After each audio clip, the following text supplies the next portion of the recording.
Bom, começando aqui mais uma edição do podcast. Hoje, dia 3 de junho. Como sempre, só relembrando, todas as opiniões dadas aqui são apenas análises de conjunturas do mercado, né? E não se configuram como qualquer tipo de recomendação de investimento. Bom, começando, acho que é inevitável aí não fazer um pequeno overview, né, do que está acontecendo no mundo.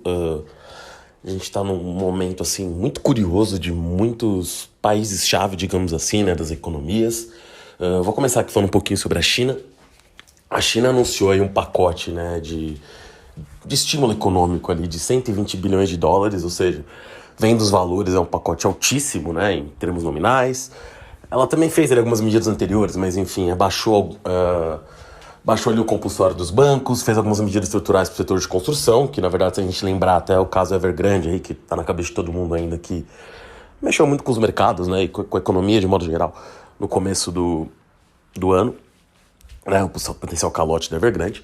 Só mostra que esse setor de infraestrutura, de construção na China é um setor complicado, e que na China tem ali um peso na economia muito maior do que em outros países, né, que nem o setor de construção na China tem mais de 30%.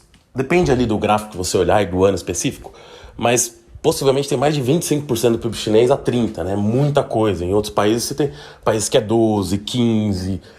Claro que vai depender do país, eu tô falando da comparação, mas o momento histórico também. Mas o fato é que realmente são valores muito altos, né? Quando você imagina quanto a construção deveria influenciar no PIB. Então, pensando dessa forma, né, e devido ali, até o que eu comentei em edições anteriores, né, a desaceleração econômica clara que a China vem vivendo, ao ponto da própria China dizer ali, né, que muito provavelmente vai ter uma desaceleração no segundo trimestre de 2022, né, em grande parte por causa da política de Covid-0, que parou ali muitas cidades da China durante bastante tempo.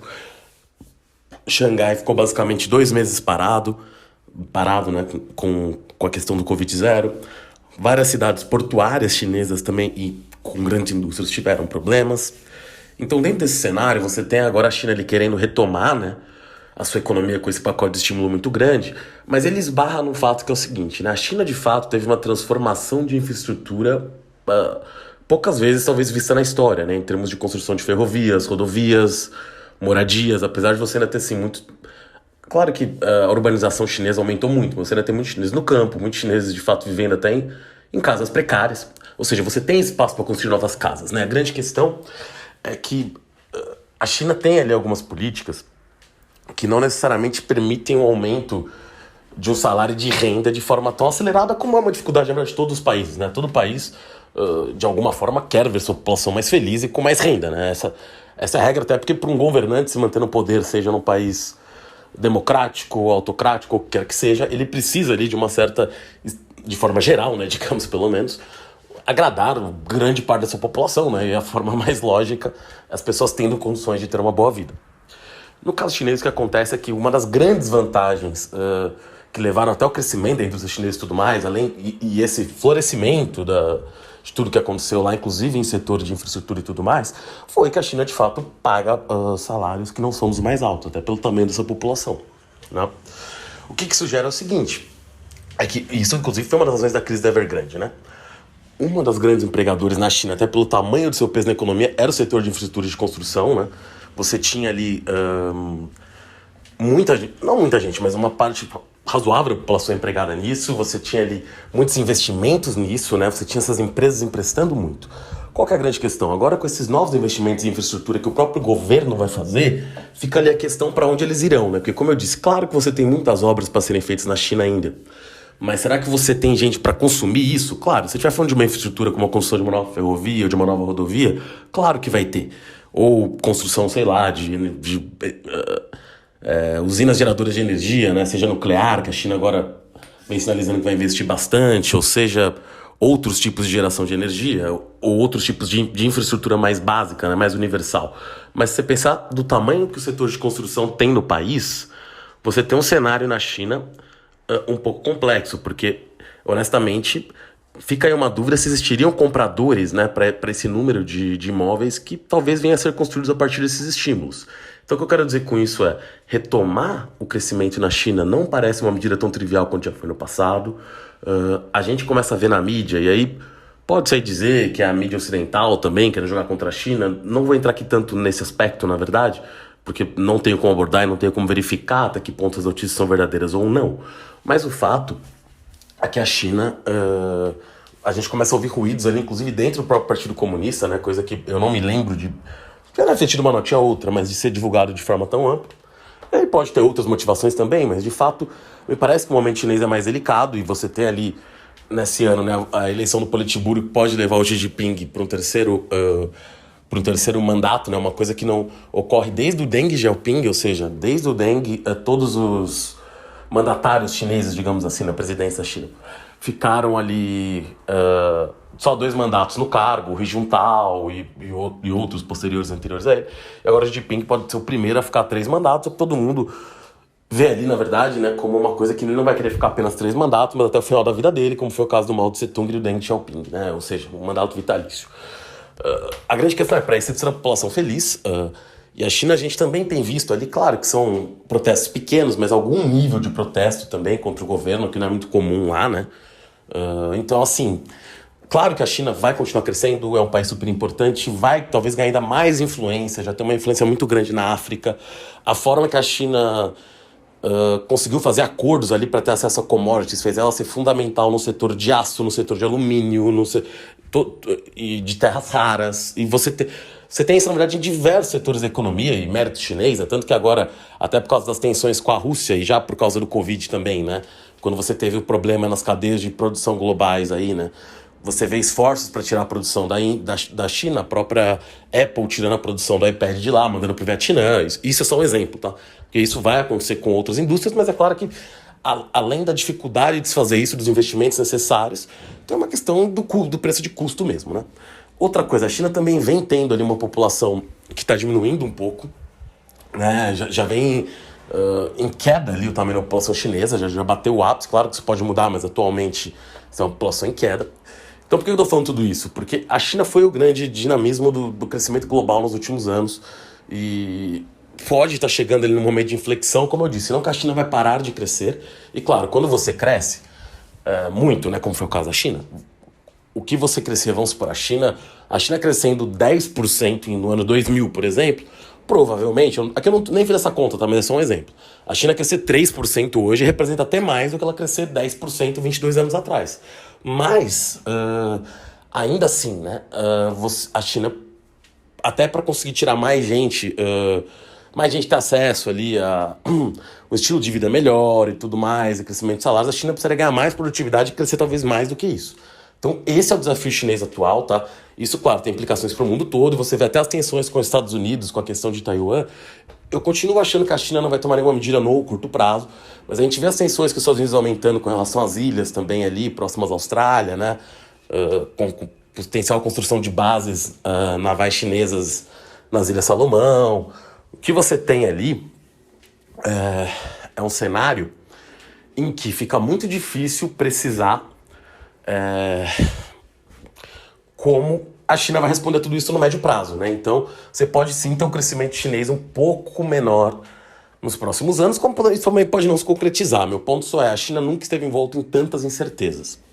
Indo para o cenário americano aí, porque eu falei tudo sobre a China porque, digamos que ela é o principal motor, né? Só para finalizar a questão de Taiwan, perdão. Na questão de Taiwan, eu continuo achando que a China não vai invadir no curto prazo, mas se as coisas economicamente de fato complicarem na China, a guerra sempre é uma forma de distração, né?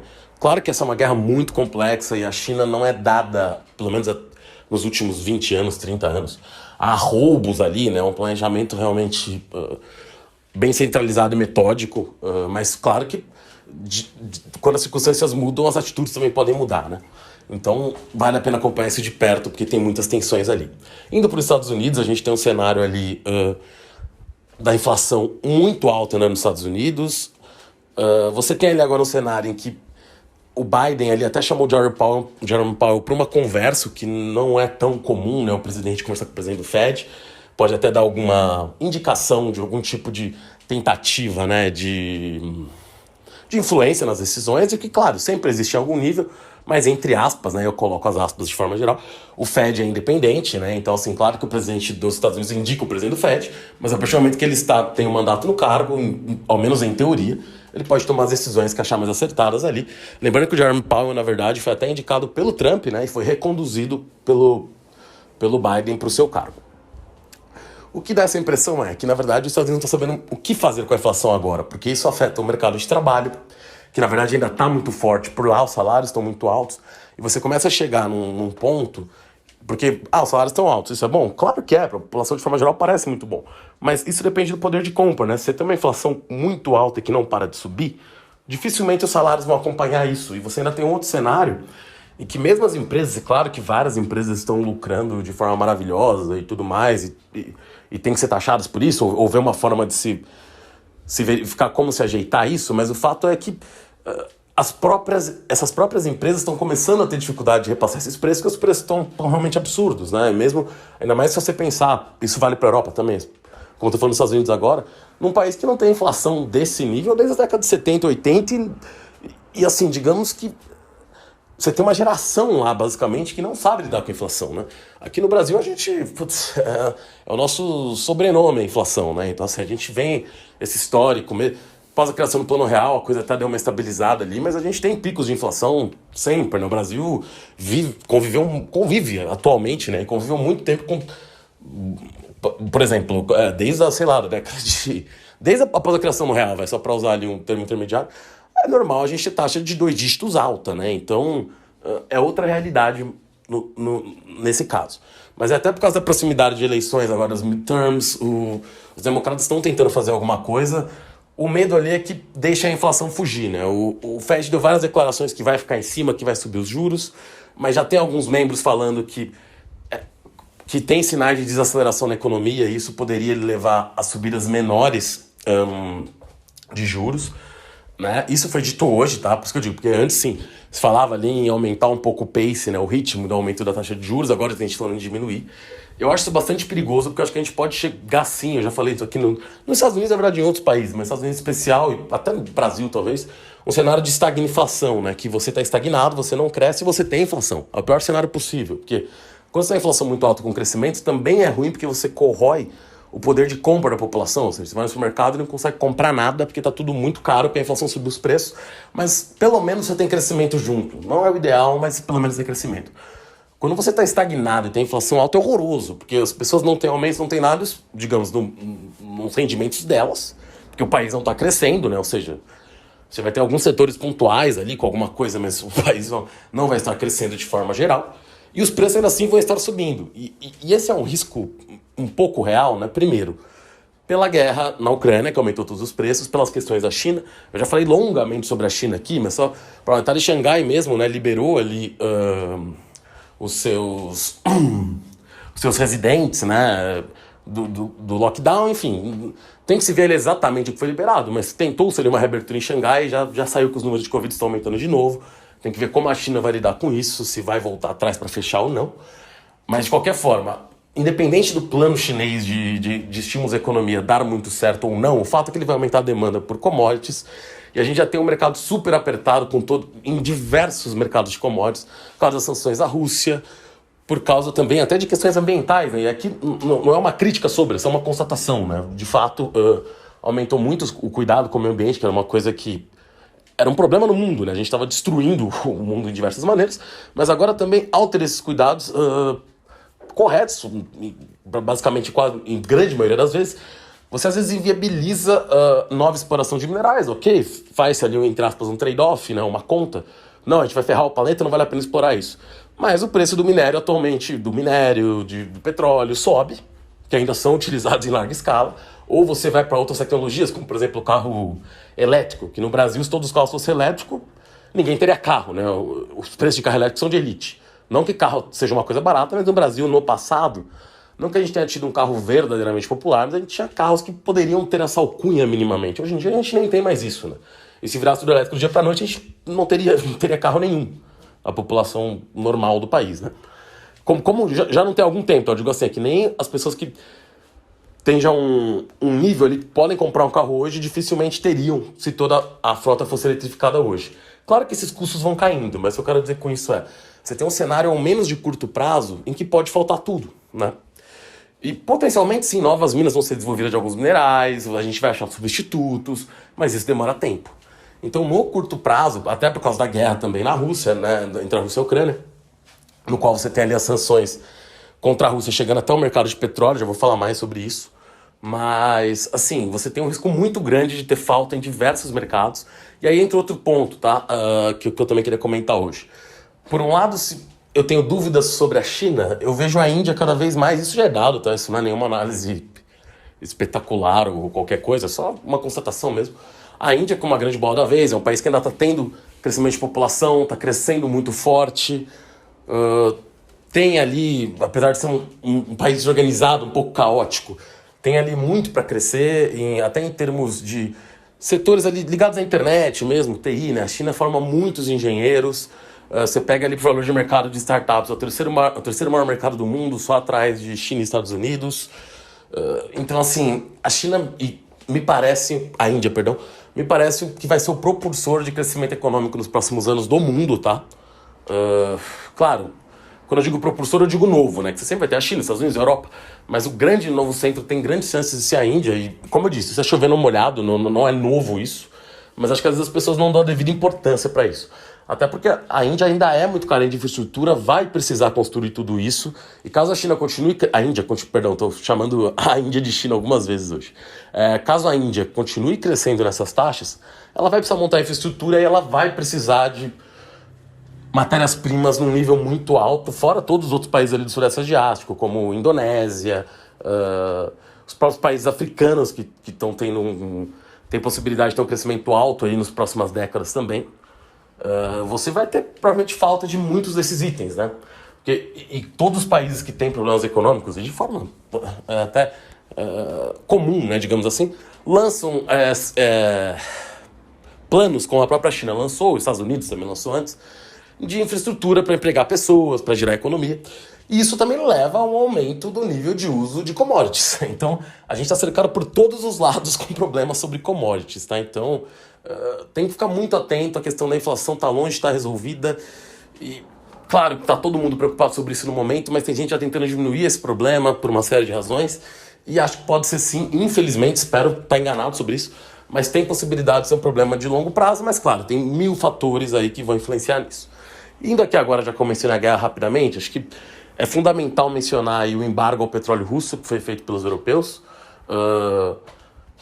É um embargo ali também, né, um pouquinho...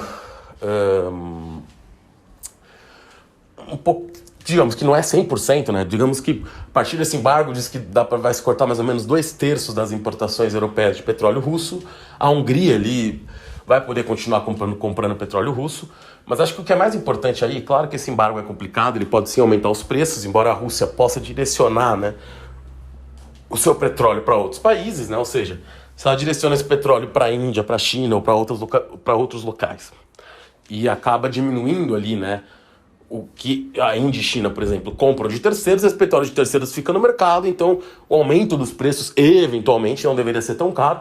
Claro que isso não é tão simples, porque eventualmente as refinarias que a Rússia exporta pela Europa são mais longe de Índia e China do que são dos países europeus, não tem oleodutos, então assim, tem várias questões de ordem prática, tá?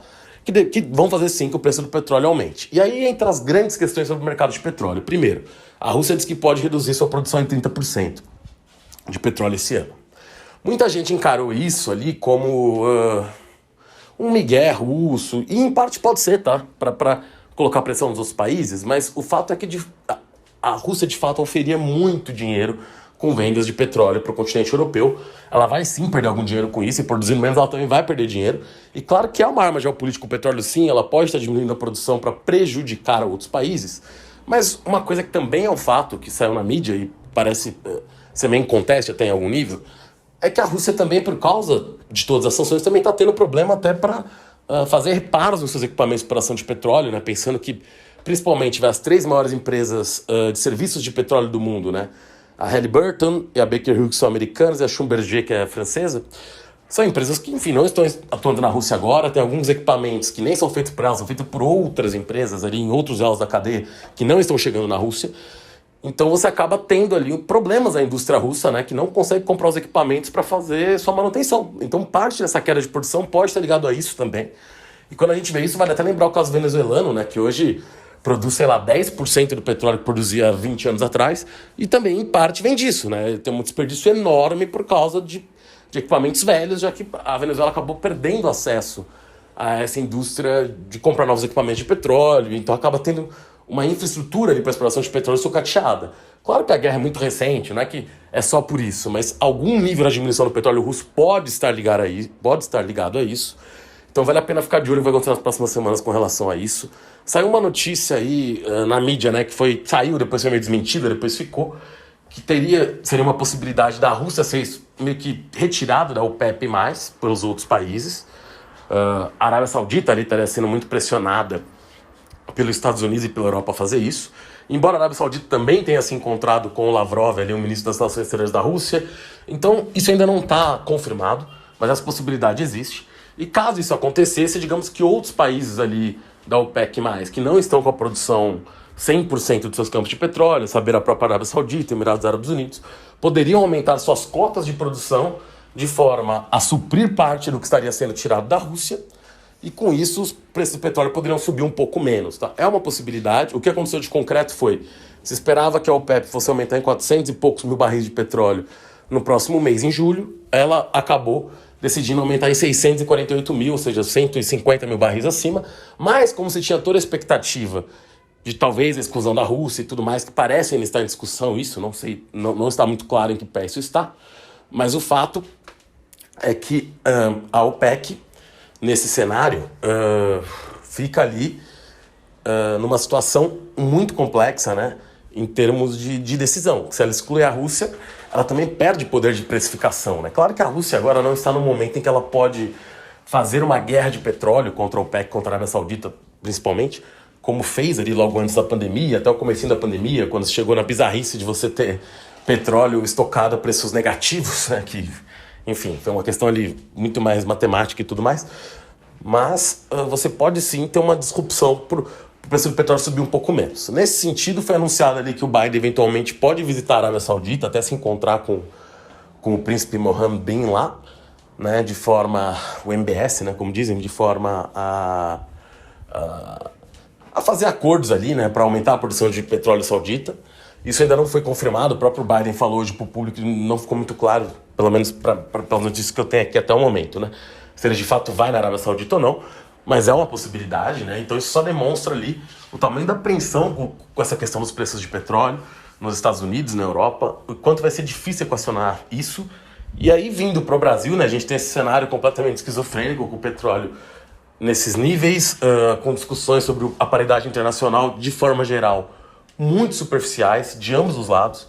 Gente falando que não pode tirar de forma nenhuma essa paridade, e gente falando, não, tem que tirar amanhã, que dá tudo certo. Na verdade, provavelmente as duas respostas estão razoavelmente erradas. Você pode... razoavelmente erradas é foda, né? Porque está errado, né? Razoavelmente. Mas elas não estão completamente certas, digamos assim, né? Tem equívocos, né, nessas duas ideias de forma tão firme, mas o que parece cada vez mais a ideia que faz sentido, apesar de estar travado na Câmara, é ou você criar um fundo de estabilização com os dividendos da Petrobras, e a Petrobras até sofreria eventualmente menos como empresa, ou fazer o cálculo do preço do petróleo do Brasil, considerando não apenas a paridade internacional, mas aí para mim tem todo sentido, que é você pegar os custos de produção do que a gente usa aqui dentro, as refinarias daqui, e fazer uma ponderação do que a gente tem que importar de refinarias, que não é tudo que é utilizado no país, e ao mesmo tempo fazer incrementos ali de refinarias e tentar financiar novas refinarias. Claro que isso, eu sempre menciono isso aqui, a gente perdeu o timing disso já, e isso é de N governos, porque isso é um problema do Brasil há muito tempo e não foi resolvido, né? Aliás, a Petrobras fez péssimos investimentos em algumas refinarias que também ajudam a explicar a parte desse problema, mas o problema está posto. Dentro desse problema, poderia sim ali, eventualmente, se estimular a construção de refinarias privadas, ou a própria Petrobras, com o excesso de caixa que tem, investir em refinarias. Claro que isso não vai resolver o problema do dia para a noite, mas sim, essa dinâmica de preço tem que mudar, tá? E aqui só um comentário sobre Petrobras em si, tá? Para mim, basicamente, está bem claro que vai ocorrer algo... e aqui não estou falando que é ruim ou bom, mas eu estou pensando do ponto de vista de um acionista minoritário da Petrobras, tá? Como eu sempre repito aqui, uma empresa estatal, o governo é dono, ele faz o que ele quer. Se o cara topou ser sócio do governo, está correndo esses riscos, claro. Também é outro detalhe que eu faço aqui, se o governo falou que ia fazer outra coisa, ele pode assustar eventualmente pessoas no futuro de colocarem mais dinheiro lá, né? Porque a Petrobras já precisou de dinheiro de terceiros para poder fazer investimentos, e ela se vende como uma empresa que vai defender leis de mercado, e depois o governo acha que aquilo não é melhor. Então é muito mais uma questão de descrédito na hora de pedir dinheiro para investidor do que prática para empresa. Mas voltando aqui, tá? Do ponto de vista acionista minoritário da Petrobras, eu não teria ações disso agora. Acho que tem uma chance muito grande de vir algum tipo de mudança na precificação e essas ações caírem, até por causa da questão eleitoral esse ano. E então eu ficaria bastante atento aí, né? Porque, claro, pode também...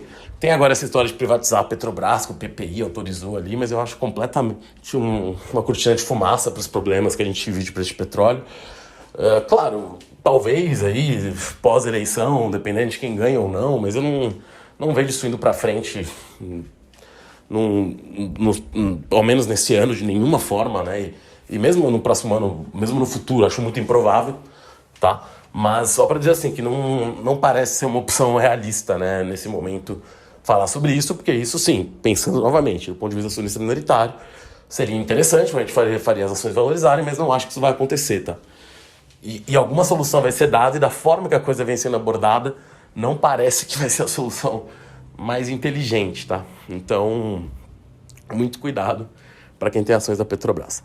Bom, para finalizar, que eu já falei de muitos lugares, fiz um overview, na verdade, até maior, né, do que eu imaginei no primeiro instante, mas eu acho que é um momento de tomar muito cuidado com o mercado, tem muitas incertezas. Hoje até saiu a notícia lá que o Elon Musk falou que estava pensando em demitir a da Tesla, porque ele está sentindo que tem um momento econômico talvez terrível à frente. Na verdade, tem gente falando isso há anos já, né? E provavelmente a gente vai sim ter momentos complicados, ninguém sabe muito bem as implicações do que vem pela frente. Mas o fato é que muitas empresas, com a própria Tesla dele, principalmente nos Estados Unidos, né, tem valuations que são muito difíceis de explicar sem um crescimento estrondoso, e algumas vezes um crescimento que é até maior do que o mercado consumidor que está ali para comprar aquilo, que são basicamente quase impossíveis de se entregar. Então, em algum momento, isso vai retornar a realidades. Digamos que esse pouso já começou um pouco na Nasdaq, onde as ações de tecnologia, muitas caíram muito, e ainda talvez caiam muito mais ainda. No próprio mercado cripto aqui, você entra no mercado, é bom ou ruim, é só questão de... você tinha muito dinheiro ali, de gente que eventualmente nem estudou aquilo direito e entrou ali, que agora também teve ali uma quedas também fortes por causa dessas retiradas. Então, assim, conforme vai acontecendo a inflação também nos Estados Unidos, você tem muita pessoa física em outros países com dinheiro em cripto, com dinheiro em ações, que podem vir a precisar desse dinheiro, né, com maiores custos, e essas pessoas vendendo ações, você cria um ciclo vicioso, né? As pessoas tiram dinheiro do mercado porque precisam pagar contas, porque as contas estão muito altas por causa da inflação, e você também tem o Fed parando de gerar liquidez, parando de rodar a impressora, né? E ao mesmo tempo você tem, quando o mercado começa a cair, você leva muitas vezes ao efeito manada de outras pessoas também querendo sair, e a porta às vezes fica estreita, né? Então acho que é um momento aí de muito cuidado, acho que tem muitas oportunidades, principalmente no Brasil, até porque, como eu disse, eu não vejo... Isso é muito louco, né? Mas apesar de... Eu não vejo o preço das commodities despencando. Quando eu digo que isso é muito louco, assim, porque é contra-intuitivo, né? Mas eu não vejo o preço das commodities caindo, mesmo com todos esses problemas, de forma tão drástica quanto outras coisas podem cair. A gente é uma bolsa muito exposta a isso, né? Então a gente tem, sim, possibilidades aí, mas pode ser que em algum momento aí, não tão longe, seja meio inevitável quedas generalizadas, mas me parece que até por uma conjuntura que não é mérito do Brasil, mas pela conjuntura que está aí, a nossa bolsa consiga talvez performar um pouquinho melhor. Bom, por hoje é só, até a próxima edição, valeu!